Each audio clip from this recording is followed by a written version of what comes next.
Paz do Senhor, pastora Ângela Bartolazzi falando com você. Nós estamos fazendo uma leitura muito linda do livro de Amós. Quero convidar você a ler comigo hoje o capítulo 6. Pegue sua Bíblia, vamos ler juntos. O título é A Corrupção de Israel. Ai dos que repousam em Sião, dos que estão seguros no monte de Samaria, e tem nome entre as primeiras nações, aos quais vem a casa de Israel. Passai a Calné e vede, dali ide a grande Ramate,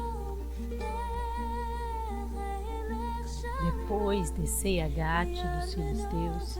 Serão melhores eles? Ou será maior o termo do que o vosso termo?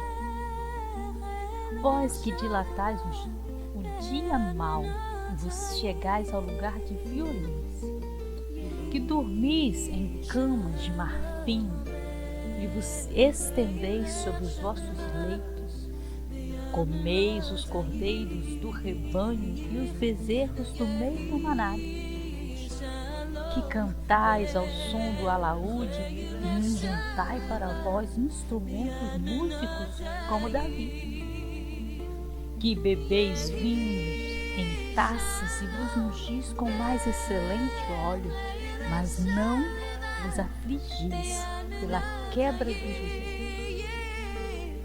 Eis que agora ireis em cativeiro entre os primeiros que foram cativos, e cessarão os festins dos regalados. Jurou o Senhor Jeová pela sua alma, o Senhor Deus dos exércitos: eu tenho abominação pela soberba de Jacó e aborreço os seus palácios. Entregarei a cidade e tudo que nela há. E acontecerá que, ficando de resto 10 homens em uma casa, morrerão. E se alguém tomará seu tio ou o que queima para levar os ossos para fora da casa, dirá o que estiver nos cantos da casa: está alguém aí contigo? Ele dirá: ninguém. Então dirá: cala-te, porque não podemos fazer menção do nome do Senhor. Porque eis que o Senhor manda, e será ferida a casa grande de quebraduras e a casa pequena de fendas. Poderão correr cavalos na rocha? Poderão lavrá-las com bois? Por que haveis vós tornado o juízo em fel e o fruto de justiça em alosna?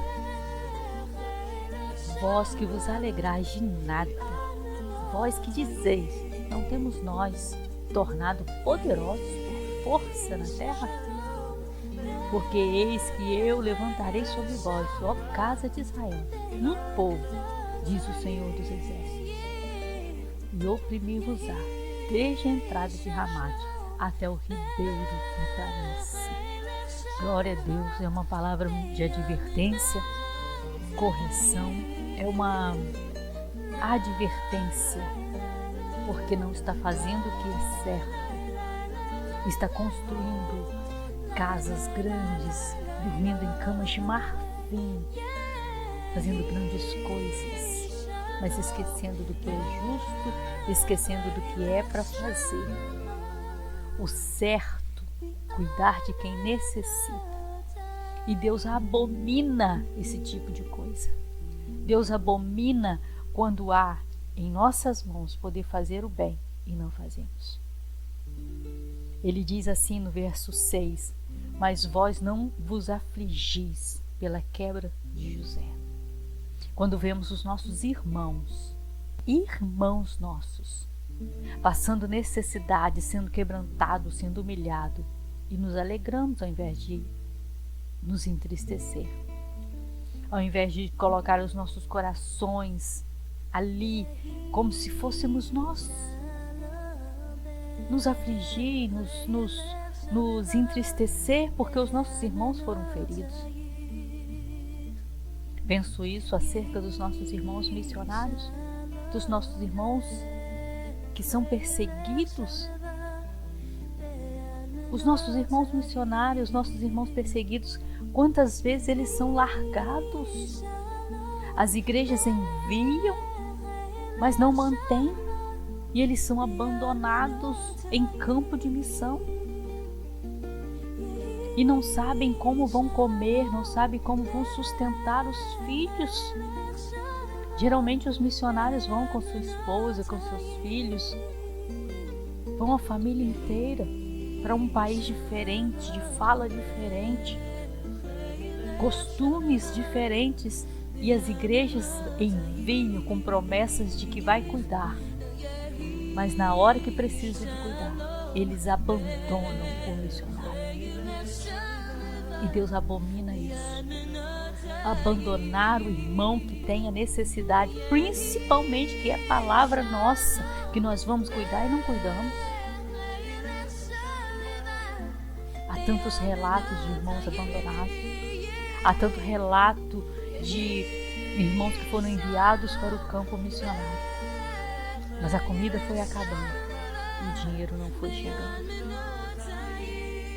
O frio, o inverno chegou, mas não havia cobertores, não havia dinheiro para comprar os cobertores. É muito triste nós vermos isso, e Deus se entristece com isso também, quando abandonamos os nossos irmãos. Quantas vezes nós não podemos ir porque nós não somos missionários? Muitas pessoas têm até um coração missionário, mas não pode, por alguma razão, ele não pode ir. Mas nós temos a obrigação de cuidar dos nossos irmãos missionários, nossos irmãos perseguidos em oração. E se pudermos fazer uma forcinha, mandar uma oferta para os irmãos. Uma oferta aqui, uma oferta ali, com toda certeza, vai dar para cuidar dos irmãos. Nós precisamos ter o coração na obra de Deus. E ter o coração na obra é pensar nos irmãos. E quando nós pensamos no outro, nós percebemos que poderíamos ser nós. Porque se nós colocarmos o pensamento dessa forma, se nós nos colocarmos no lugar do outro, pensar, e se fôssemos nós? E se fôssemos nós com os nossos filhos abandonados em campo missionário? E se fôssemos nós tendo que fugir de uma casa para outra casa, de um mato para outro mato, como os nossos irmãos perseguidos? Eles não param de pregar o Evangelho, mas eles têm que fugir, eles têm que dormir no meio do mato, eles têm que dormir da forma que dá. No inverno não tem coberta, não tem cobertor, não tem aquecedor. E eles têm que fugir para não morrer. Nós precisamos ter o coração na obra de Deus. E ter o coração na obra de Deus é amar os nossos irmãos. Amar os nossos irmãos. Por isso eu quero convidar você a interceder pelos nossos irmãos missionários, a interceder pelos nossos irmãos perseguidos. Vamos orar? Senhor Deus, em nome de Jesus, nós queremos colocar diante do Teu altar os nossos irmãos, Pai. Nossos irmãos missionários, nossos irmãos evangelistas, nossos irmãos perseguidos, Pai. Senhor, em nome de Jesus, cuida deles. Dê ordem aos Teus anjos, ó Pai, a respeito dos nossos irmãos missionários, nossos irmãos perseguidos, Pai,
Deus abençoe sua vida.